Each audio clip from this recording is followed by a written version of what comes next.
Mes chers amis, bonjour, ou plutôt bonsoir.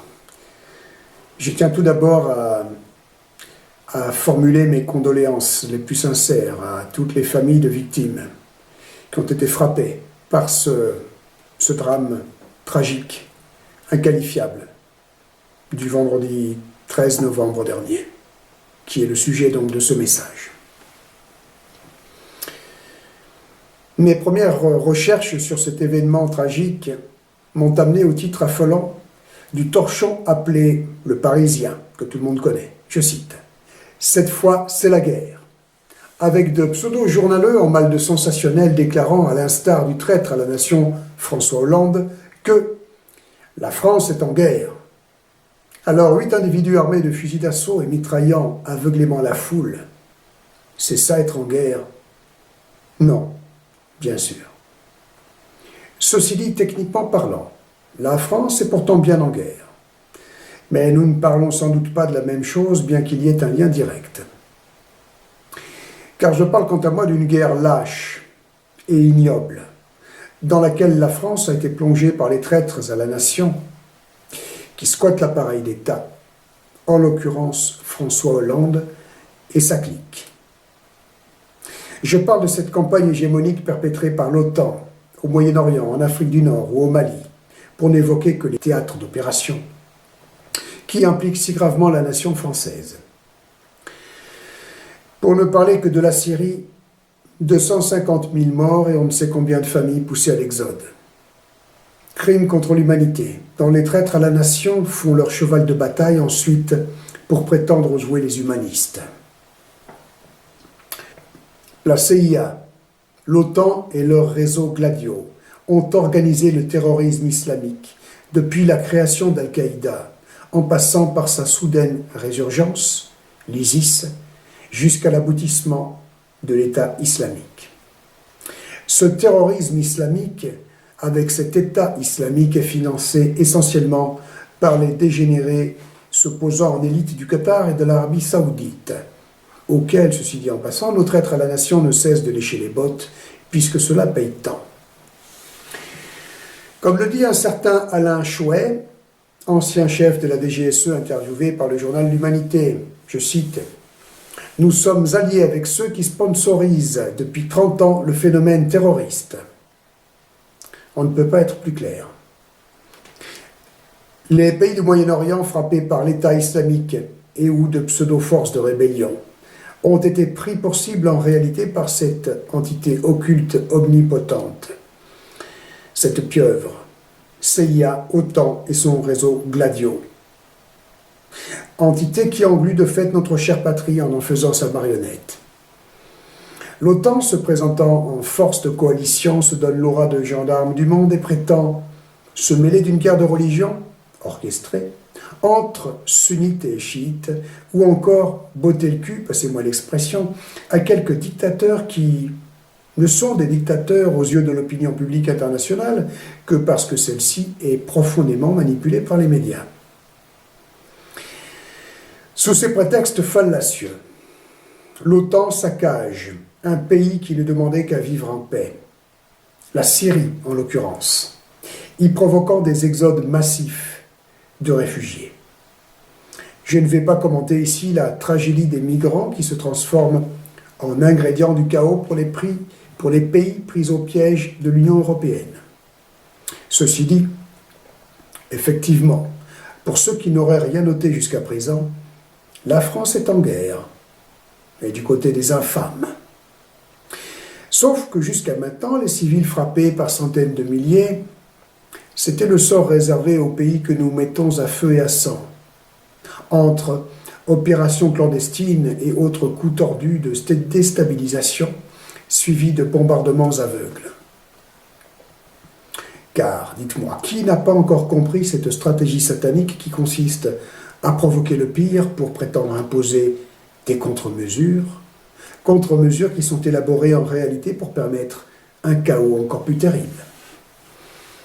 Cette stratégie, qui est du fait depuis des siècles de ce gang de criminels internationaux se faisant appeler élite de la haute finance internationale, est appliquée ici par son bras armé que constitue donc le réseau CIA, OTAN et Gladio, auquel se joignent nos propres services, notre propre armée. C'est ainsi que par le biais d'opérations clandestines de déstabilisation organisées, en l'occurrence dans les pays aujourd'hui à feu et à sang du Moyen-Orient, le chaos qui y est déclenché sert de prétexte à des campagnes de bombardement massifs qui frappent avant tout les populations civiles. C'est ce que l'OTAN a fait en Afghanistan, en Irak, en Libye. En Syrie, où l'État islamique fait des ravages, ce sont les déserts que notre aviation pilonne héroïquement, pendant que la Russie frappe quant à elle des positions de l'État islamique, ce qui contrarie au plus haut point le réseau CIA-OTAN.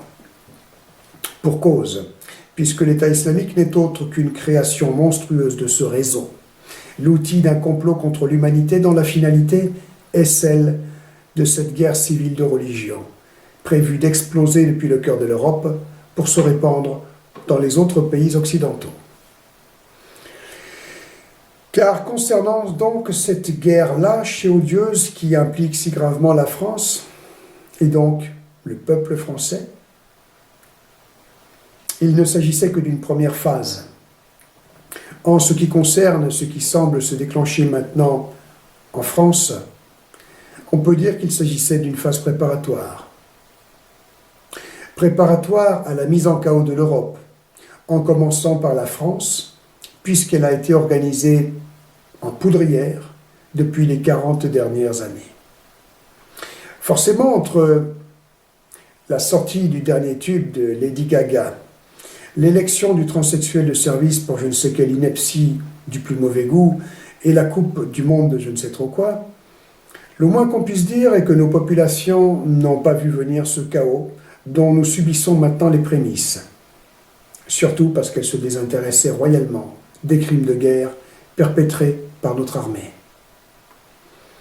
Au lendemain de cette attaque terroriste qui a saisi l'insouciante jeunesse parisienne dans ses festivités du week-end, nous devons nous regarder les uns les autres et admettre que nous n'avons rien fait de sérieux pour stopper ni Sarkozy de Najib Boksa, ni Hollande, pas plus qu'aucun de leurs prédécesseurs qui ont préparé le terrain du chaos. Au contraire, nous serions même une certaine majorité à les avoir élus démocratiquement, il paraît. Enfin, trop d'entre nous, au-delà des trucages des élections, portent la responsabilité de telles irresponsables intentions de vote et les ont validées. Tout le reste porte la responsabilité de la passivité, de la résignation, pire, de l'indifférence. Alors qu'à cause de cela, des populations entières vivent l'enfer. Faut-il que nous soyons frappés dans notre chair pour prendre conscience de la gravité de nos actes et de nos non-actes? Donc ça y est, il semblerait, par le truchement de la soirée sanglante du vendredi 13 novembre, on prend conscience que nous sommes en guerre et que cette guerre semble vouloir se propager en France contre nos populations civiles cette fois-ci. Alors, réelle représailles ou opération false flag de Gladio? Peu importe dans le fond. C'est de toute façon la conséquence directe de ce qui est perpétré par notre armée en termes de crimes contre l'humanité au Moyen-Orient. Ceci dit, bien que ces attentats soient atroces, ne nous laissons pas entraîner dans ce vent de panique que cherchent à provoquer les traîtres à la nation. Faisons, s'il vous plaît, la part des choses. Une petite poignée d'individus décidés qui organisent une soirée rouge dans le gai Paris, c'est certain que cela provoque un traumatisme collectif de taille. Mais ça n'est pas ça, être en guerre. Quand nos concitoyens ne sauront pas où aller se terrer pour échapper au massacre d'une guerre de religion ravageant notre pays, alors là, on pourra employer les grands mots. Mais là encore, nous ne serons pas plus avancés pour autant. Quant au traumatisme en question, c'est naturellement l'effet recherché, non pas par les 8 individus qui, eux, ont été téléguidés en fonction de la date et de la cible, si vous voulez mon avis. Certains commentent qu'il est trop tôt pour parler de coups montés ou d'opérations dites false flag, grande spécialité de Gladio. Pour ma part, je pense au contraire indispensable de privilégier cette hypothèse de crime à tout autre, bien qu'au fond, comme je viens de le souligner, ça ne change pas grand-chose au problème fondamental. Une opération de ce genre en guise de représailles, vu les massacres à répétition de populations civiles auxquels notre armée participe aux ordres de l'OTAN et avec l'assentiment général du peuple de France, eh bien ça nous pendait au bout du nez. Mais qu'il s'agisse cette fois de vrais terroristes islamistes qui se désigneraient quant à eux de résistants avec une certaine légitimité, s'il est vrai, s'il est prouvé qu'ils viennent de Syrie, ou qu'il s'agisse de paumés instrumentalisés pour une mise en scène de terreur, ou encore d'MK Ultra. Le problème en amont reste donc le même. Nos dirigeants successifs ont participé activement à un plan de mise en chaos des pays du Moyen-Orient, ce dans le cadre de la mise en chaos non seulement de la France, mais également de l'Europe entière. Nos dirigeants successifs ont organisé à dessein une configuration propice à l'éclatement d'une guerre civile de religion sur le sol national, par le truchement d'une politique d'immigration sauvage imposée à la nation depuis une quarantaine d'années, associée à une multitude de manœuvres insidieuses en vue d'insuffler haine, rancœur et frustration dans le cœur des populations immigrées ou issues de l'immigration d'une part, et dans le cœur des Français de souche d'autre part, forcés à endurer une véritable colonisation. Appelons un chat un chat. Outre la participation à ce complot contre la nation française et contre la paix dans le monde, bien j'accuse François Hollande et sa clique d'être partie prenante dans les attentats du vendredi 13 novembre dernier, d'une façon ou d'une autre. Car la participation active de ce gang de traîtres au complot que je viens de dénoncer inclut la facilitation, tout au moins, de la réalisation de ces attentats dits terroristes islamistes. L'objectif étant de provoquer la dynamique de guerre civile visée par le complot en question. Mon ami, le libre penseur, alias Salim Laibi, a publié un excellent rapport qui démontre le fait que les attentats contre l'Hyper-Cacher et le journal Charlie Hebdo impliquent la complicité plus ou moins active de l'État français. J'invite donc les sceptiques, à condition qu'ils sachent faire preuve d'honnêteté intellectuelle, à prendre connaissance de ce travail d'analyse avant de se mettre à hurler aux conspirationnistes. Donc, concernant les attentats du 13 novembre, les vrais coupables sont ces traîtres à la nation qui squattent l'appareil d'État. Ceci dit, l'intérêt de démontrer qu'il s'agisse d'opérations false flag, comme cela fut le cas pour les attentats du 11 septembre 2001 à New York, de ceux de Londres ou des attentats de Madrid en 2004, ou encore de ceux de l'Hyper-Cacher et de Charlie Hebdo de janvier dernier, eh bien c'est justement d'arracher le masque à ces traîtres à la nation et de dénoncer leur stratégie satanique, ou du moins celle à laquelle ils prennent part si activement. C'est également de faire comprendre aux personnes qui réagissent à l'émotion sans aucun recul et qui crient vengeance que les vrais coupables ne sont ni dans les mosquées, ni dans les banlieues, en l'occurrence, mais tout simplement à l'Élysée et à Matignon. Ne me faites pas dire ce que je n'ai pas dit, je vous prie. Je l'ai évoqué. Mon pays a subi une forme d'invasion de la part des populations de confession musulmane, et en particulier de la part d'une population qui nourrit une haine historique envers la nation et le peuple français. C'est un fait. Les cités regorgent d'armes et de bandes qui ne demandent qu'à exprimer leur haine raciste, leur mal-être dans cette société qui, quant à elle, fait tout ce qu'elle peut pour entretenir et attiser le phénomène. Il est à redouter qu'il y ait effectivement d'autres attentats de cette nature, bien que tout indique que celui du vendredi 13 novembre ait été, là encore, une opération false flag. Le but recherché est justement de donner à ces bandes armées jusqu'aux dents l'exemple à suivre à travers ce genre d'opération, ce dans l'optique de déclencher la guerre civile. Et toutes les démonstrations de force faites à travers des interventions de police spectaculaires, des perquisitions et des saisies d'armes, toute cette agitation inepte n'est que de la poudre aux yeux, afin de donner l'illusion que l'État, surpris par la violence des attaques du vendredi 13 novembre dernier, entreprend tout ce qu'il peut pour protéger la population nationale. La bonne blague. Car quelques dizaines d'armes saisies au passage, quand on sait que les banlieues en recèlent suffisamment pour armer, écoutez bien, 3 millions d'insurgés, selon un rapport rendu en 2000, il y a 15 ans, par une commissaire des renseignements généraux missionnée pour étudier la dangerosité des banlieues, eh bien ça fait doucement rigoler. Mais pour autant, si cette menace est très concrète, très réelle, s'il est vrai que dans certaines mosquées de France on fait circuler des incitations au djihad, ça n'est pas pour autant le cas dans toutes les mosquées de France. Il s'agit d'une configuration qui a été orchestrée au fil des 40 dernières années, je le répète, dans le cadre d'un complot mondial qui prévoit une guerre civile de religion mettant l'Europe à feu et à sang depuis une explosion en son cœur, c'est-à-dire en France.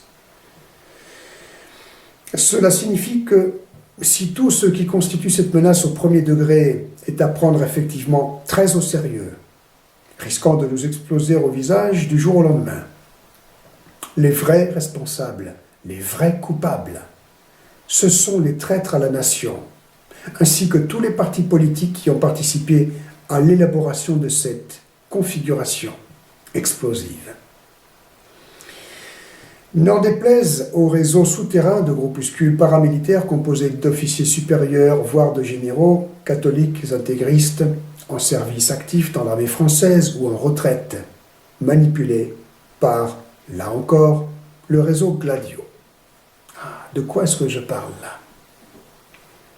Je dénonce au passage l'existence, en exclusivité, pour l'occasion, de cette mouvance extrêmement dangereuse, elle aussi, dont les membres attendent, eux aussi, le déclenchement de la guerre civile après avoir, quant à eux, servi l'OTAN sans aucun état d'âme toute une brillante carrière.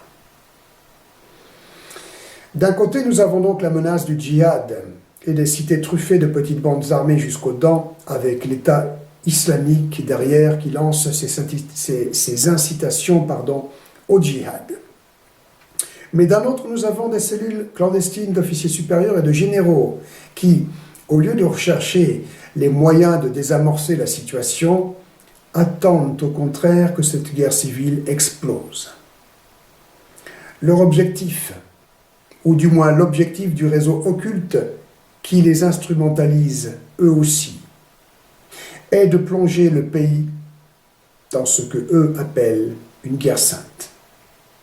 Dans ce milieu que j'ai côtoyé il y a quelques années, j'y reviendrai plus en détail la prochaine fois, car j'ai beaucoup de choses à raconter.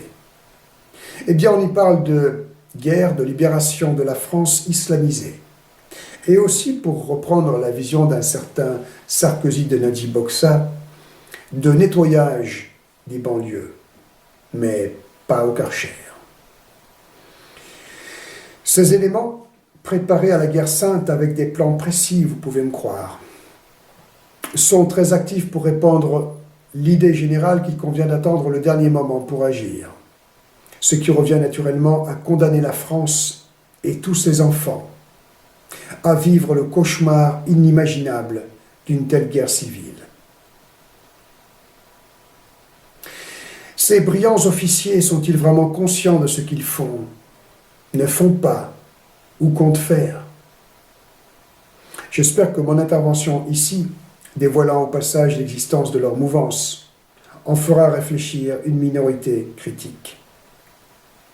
Quoi qu'il en soit, cette cellule occulte aurait largement les moyens d'organiser un putsch, ce qui serait de nature à désamorcer la situation, au moins le temps de réorganiser la défense opérationnelle du territoire. Défense opérationnelle du territoire réduite à une farce tragique.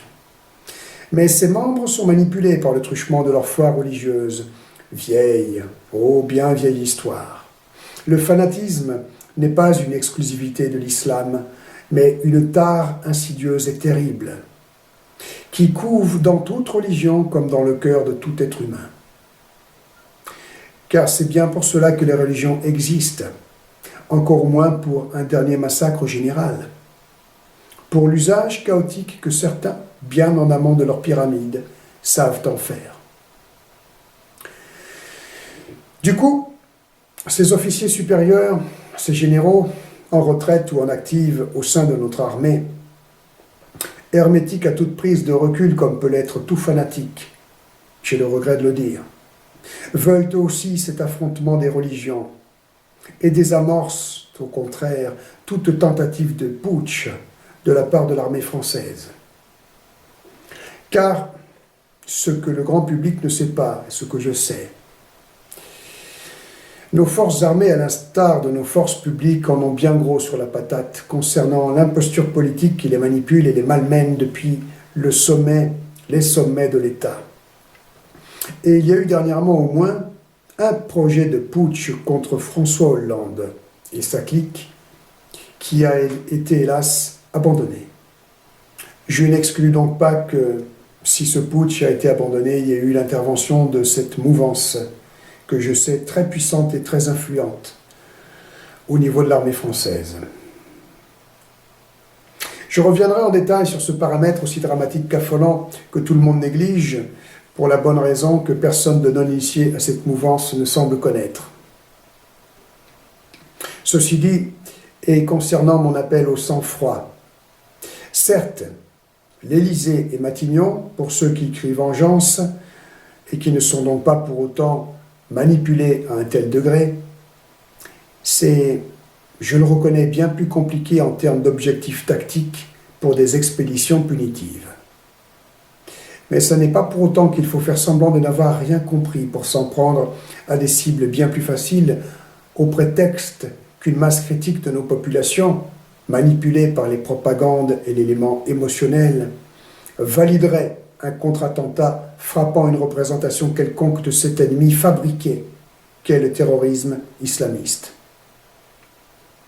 Le message essentiel que je veux faire passer est ici, en attendant de pouvoir proposer une contre-mesure concrète, ce que j'espère faire assez rapidement à la suite de ce message, c'est que nous toutes et tous, nous devons prendre une attention particulière en fonction de la façon dont nous appréhendons ce carnage du vendredi 13 novembre dernier, et réfléchir avant d'agir, mais également avant de nous livrer à des commentaires. Tous ceux qui crient à la théorie de complot en réaction à ce que je développe ici, ou ce que d'autres développent de leur côté avec une même vision, mettent de l'huile sur le feu. Car si l'ennemi véritable n'est pas désigné, on ne peut tomber que dans son piège et foncer sur le chiffon rouge que cet ennemi nous agite sous le nez. Au vu de la gravité des derniers événements, il est donc crucial de trouver le courage d'accepter de bouleverser ses croyances et son confort psychologique afin de regarder la réalité en face. D'une part, pour ne pas tomber dans le piège. D'autre part, pour avoir une chance de trouver la contre-mesure qui pourrait peut-être encore nous permettre d'éviter le pire, ou tout au moins de ne pas la saborder. Ma question est donc, pour les adeptes de la théorie de complot, voulez-vous à ce point que notre pays soit mis à feu et à sang par une guerre civile de religion ?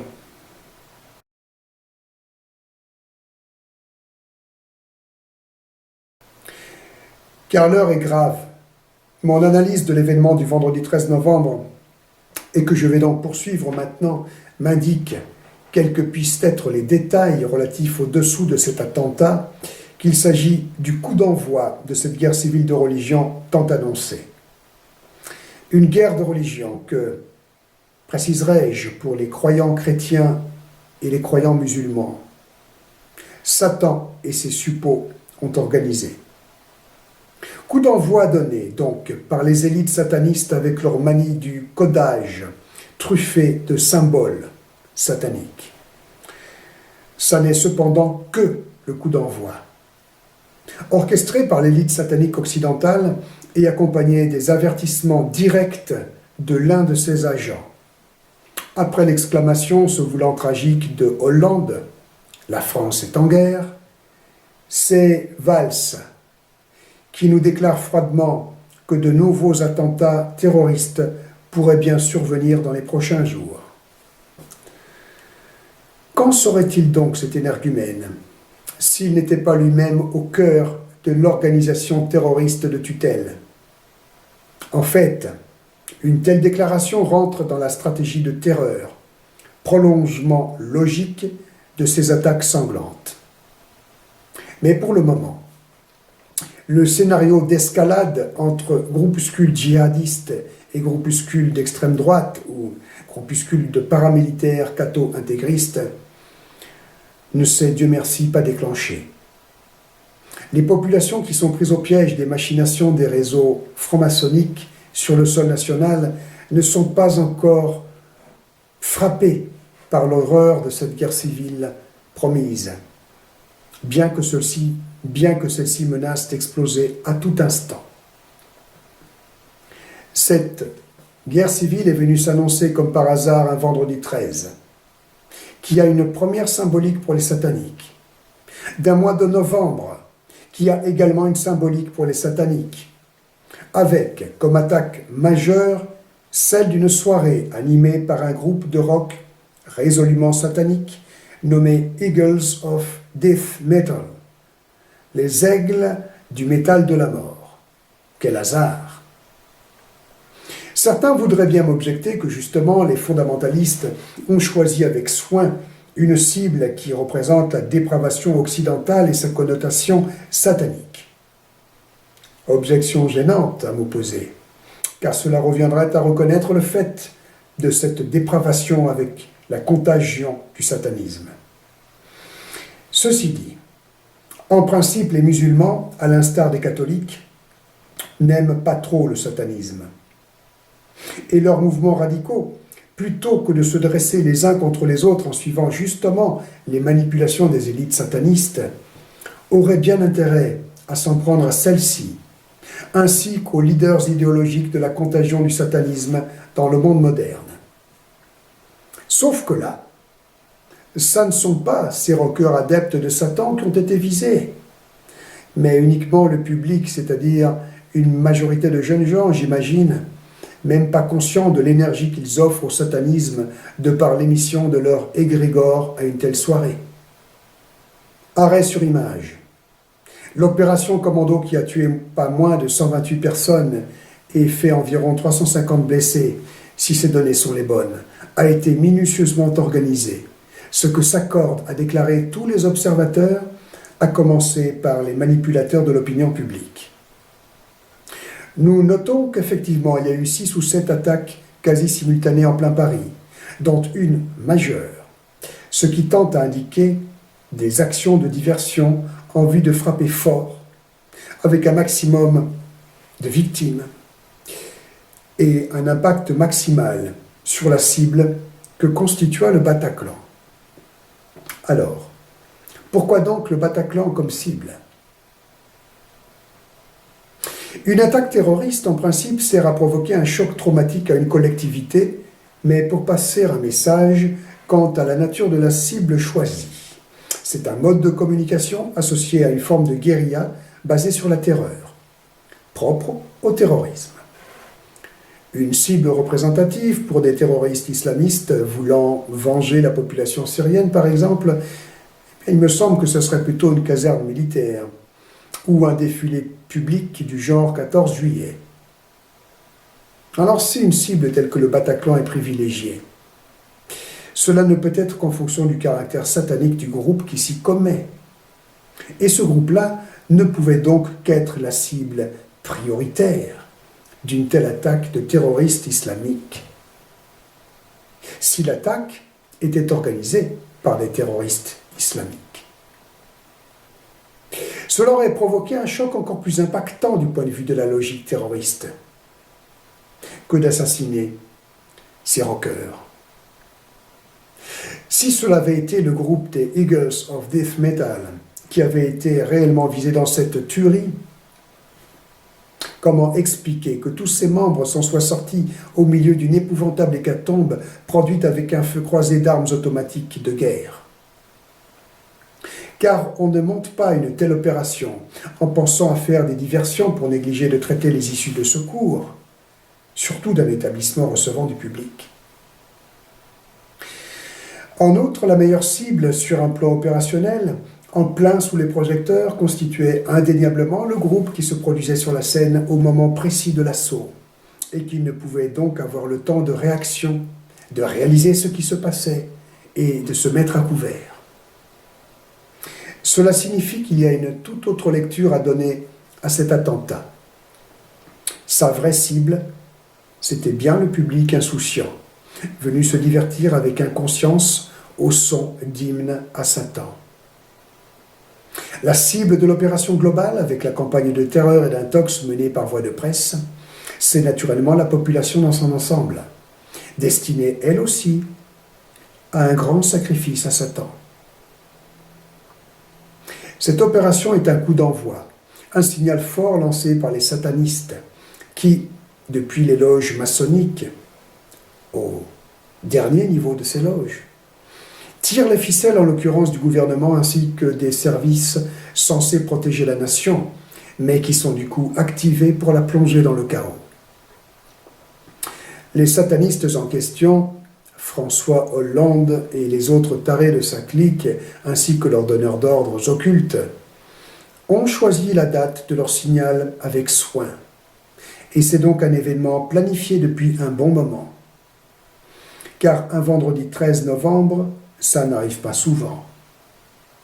Puis c'est le Bataclan qui a été désigné comme cible, non pas parce que celui-ci appartiendrait à un juif, comme s'empresse de l'affirmer de pseudo-analystes qui cherchent, là encore, à faire de ce crime-là un crime à connotation antisémite. Non, c'est bien le bon peuple qui était visé. Je ne crois aucunement que la présence de ce groupe de rock, en fonction des premières informations sur son sujet, soit un hasard. Car il s'agit justement d'un groupe de rock lié à Microsoft, le leader Jess Hughes étant un intime de Bill Gates. Ce Jess Hughes est un satanique convaincu, adepte du porno et de drogue dure spéciale, à en croire même Wikipédia. Et la soirée du Bataclan était produite dans le cadre de la sortie de leur album Zipper Down, ce qui signifie fermeture éclair ouverte.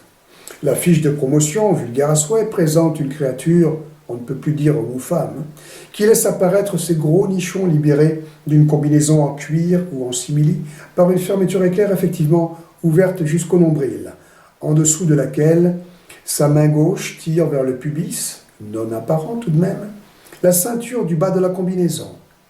Notons que cette main, dont le pouce s'est glissé sous la ceinture, reproduit le signe satanique des cornes du diable. Eh oui, le satanisme et l'incitation au sexe et à la débauche et à la pornographie sont intimement liés.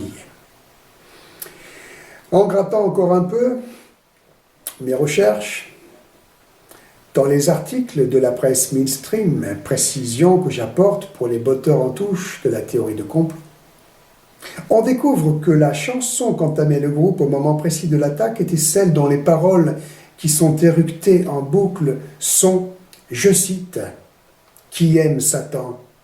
Je chante Satan, je roule une pelle à Satan. » Tout un programme. Cerise sur le gâteau. Les témoignages plus précis de rescapés nous informent qu'au moment précis des premières rafales, le leader du groupe en piste depuis 1 heure présentait la chanson à suivre, « Kiss the Devil ». En ces termes, « I meet the devil and this is his song ». Je viens à la rencontre du diable et voici sa chanson.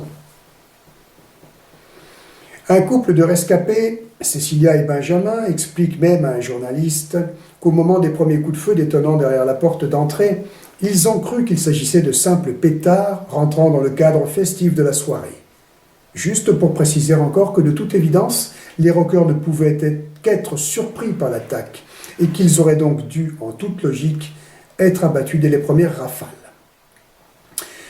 Alors de même que le groupe de rock n'était pas la cible, François Hollande, comme par hasard au Stade de France, quand un terroriste se fait sauter au niveau de l'enceinte, n'était pas plus visé par l'opération.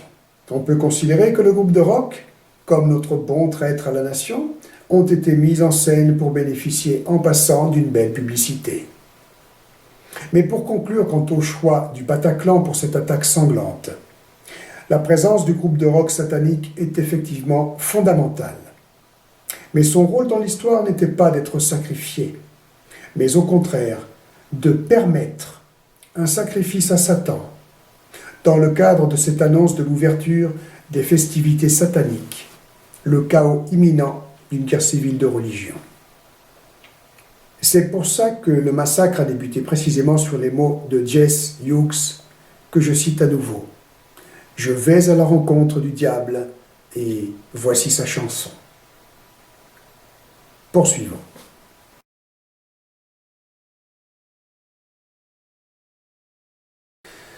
Je ne ferai pas de commentaires quant à la rapidité avec laquelle la marionnette de Hollande a organisé un conseil de ministres pour le début de la nuit, quelques heures après les massacres.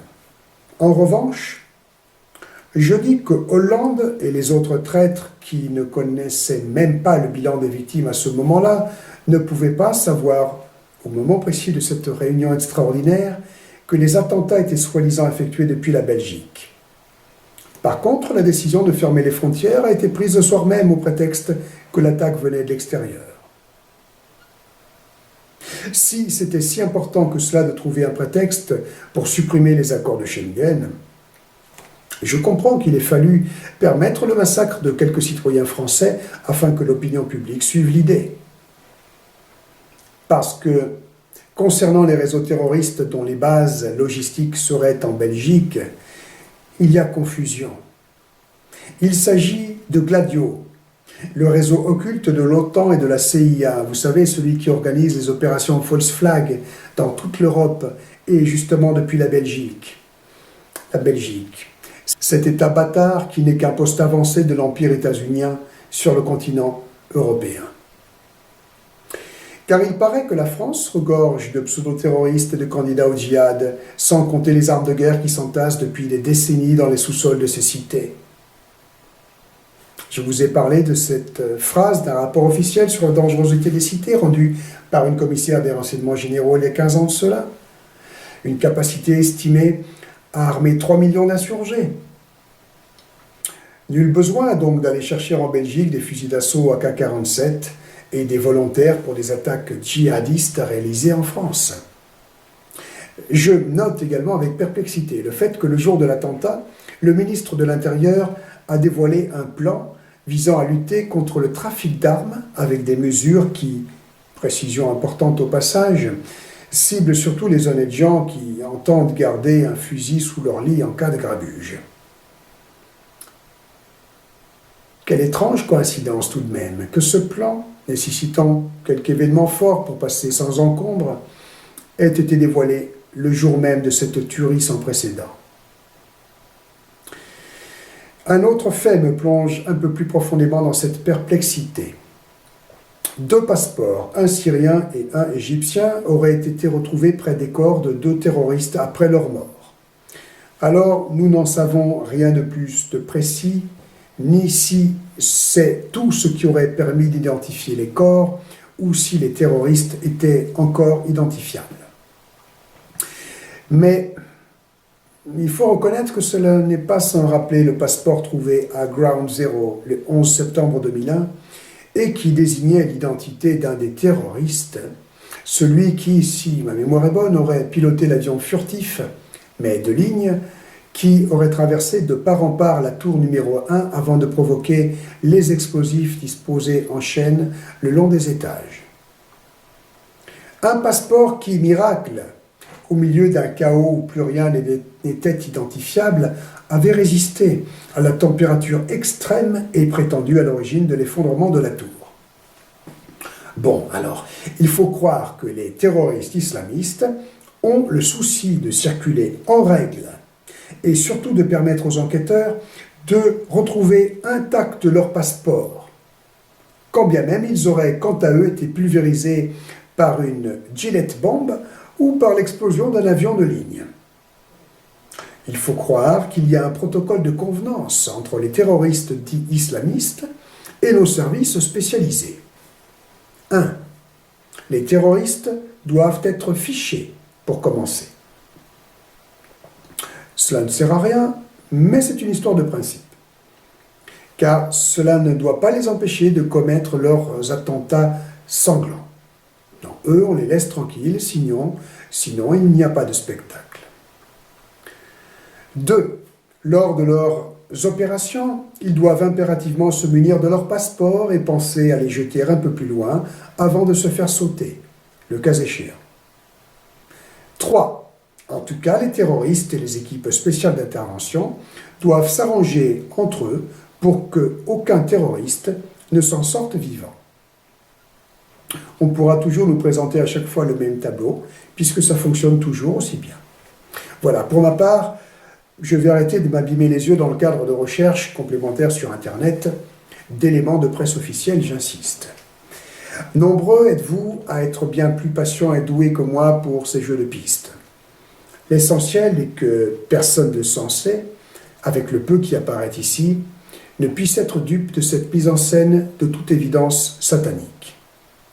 Car ces opérations terroristes sont organisées d'une part en vue de provoquer le chaos, et d'autre part, vous êtes de plus en plus nombreux à le comprendre, afin de prétexter l'accélération des suppressions de ce qui nous reste en termes de liberté.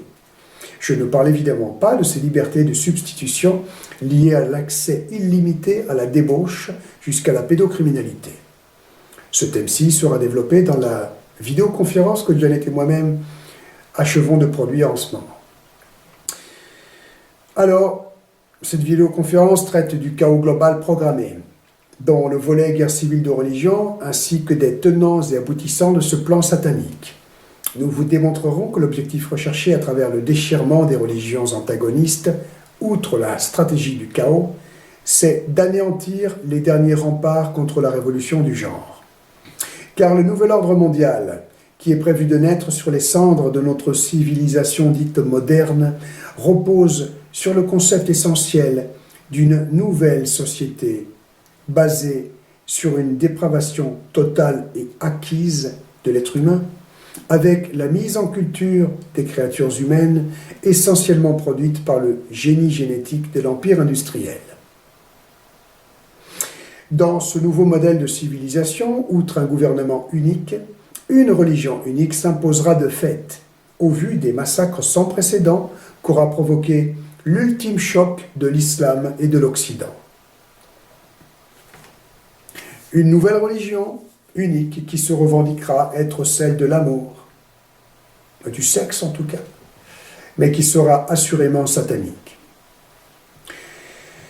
De toute façon, plus rien ni personne de survivant ne sera en mesure de s'opposer à quoi que ce soit à ce moment-là. C'est tout l'intérêt d'un chaos global, surtout du point de vue des loges maçonniques, dont le blason arbore fièrement le dicton « Ordo ab chaos », qui signifie du latin « l'ordre par le chaos ».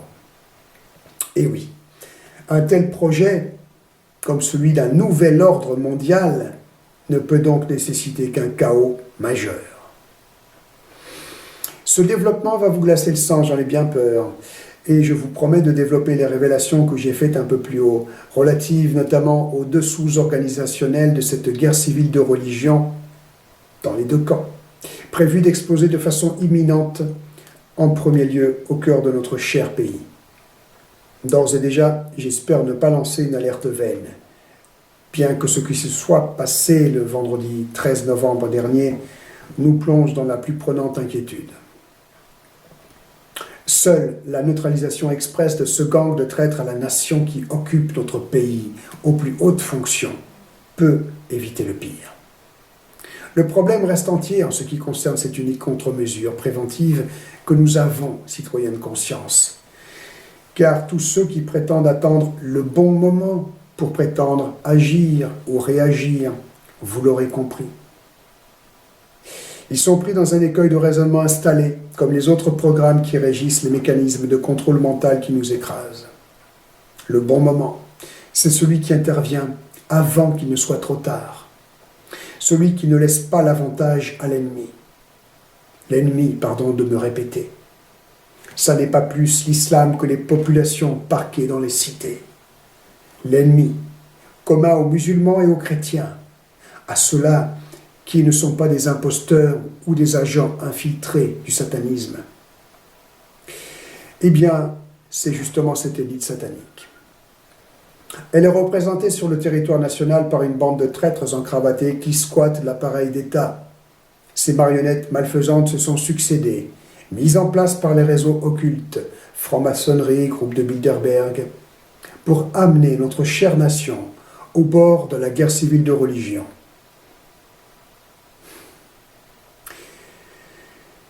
Ces détraqués ont organisé sciemment la poudrière depuis les 40 dernières années, je le répète une fois de plus, avec les coups tordus du réseau Gladio au niveau de la guerre d'Algérie, début de cette histoire-ci. Alors, pour conclure, encore une fois, la guerre civile n'a pas encore éclaté. Rien n'est donc ni joué ni perdu. Il est de notre pouvoir et de notre devoir, à nous toutes et tous, citoyens de conscience, d'entreprendre une opération de communication écrasante en direction de nos forces armées et publiques afin de leur montrer le piège qui les enferme, elles aussi, dans ce plan satanique. Il est de notre pouvoir, de notre devoir, de désigner notre véritable ennemi commun, de l'isoler et d'obtenir de nos soldats et gendarmes sa neutralisation avant qu'il ne soit trop tard. Voilà, mes chers concitoyens, mes chers amis. Je vais revenir vers vous très vite, j'espère, avec une action concrète à proposer.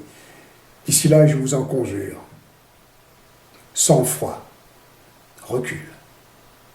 Et surtout, aidez-moi dans cette communication qui doit être écrasante, en direction de nos forces publiques et de nos forces armées.